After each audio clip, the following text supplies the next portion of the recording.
పొందేదమిప్పుడే. జీవిత మోసముల నుండి మరుగైన పాపములన్నిటిన్ హృదయము నుండి తొలగించేదం. మరుగైన పాపములన్నిటిన్ హృదయము నుండి తొలగించేదం.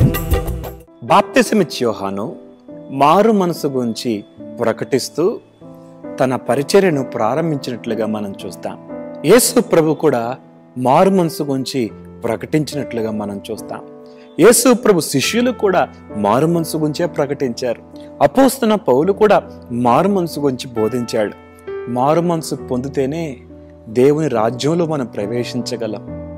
ఎందుకు మార్పు చెందాలి అంటే, మానవుని హృదయం పాపపు నిలయంగా ఉంది.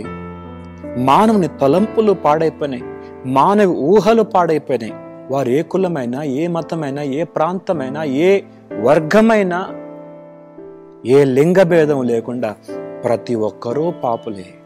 బైబిల్ గ్రంథం చెప్తుంది, పాపం వలన వచ్చు జీవితము మరణం. ఆ మరణం తప్పించుకోవటానికి దేవుడు కులాన్ని మారండి అని చెప్పట్లేదు, మతాన్ని మారండి అని చెప్పట్లేదు.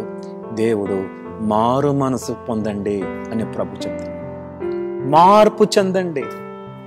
మారు మనస్సు అంటే మన హృదయంలో ఉన్న పాపం విషయంలో దేవుని సన్నిధిలో పశ్చాత్తాపడటం, పాపం పట్ల మన వైఖరి మారటం, పాపము నుండి మనం యూటర్న్ తీసుకోవటం. దీన్నే మారు మనసు అంటారు. రక్షణ పొందాలి అంటే మొట్టమొదటిగా మారు మనసు పొందాలి. మారు మనసు అనేది వ్యక్తిగతంగా దేవునికి నీకు మధ్యలో జరిగేది. 2 కొరింథీ పత్రిక 7వ అధ్యాయం 10వ వచనంలో ఓ చక్కని మాట చూస్తాం. దైవ చిత్తానుసారమైన దుఃఖము రక్షణార్థమైన మారు మనసు కలుగజేస్తుంది. లోక సంబంధమైన దుఃఖం ఉంటుంది, అది దైవ చిత్తానుసారమైన దుఃఖం కాదు.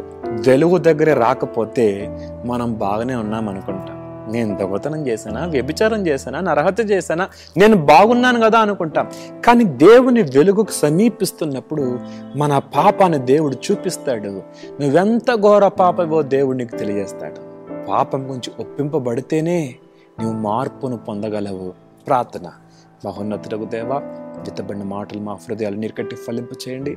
మార్పు చెందిన హృదయాలు కలిగి ఉండాలని నీవు కోరుతున్నావు. మారు మనసుకు తగిన ఫలము ఫలించాలని కోరుతున్నావు. యేసు నామములో అడుగుతున్నాం తండ్రి, ఆమేన్.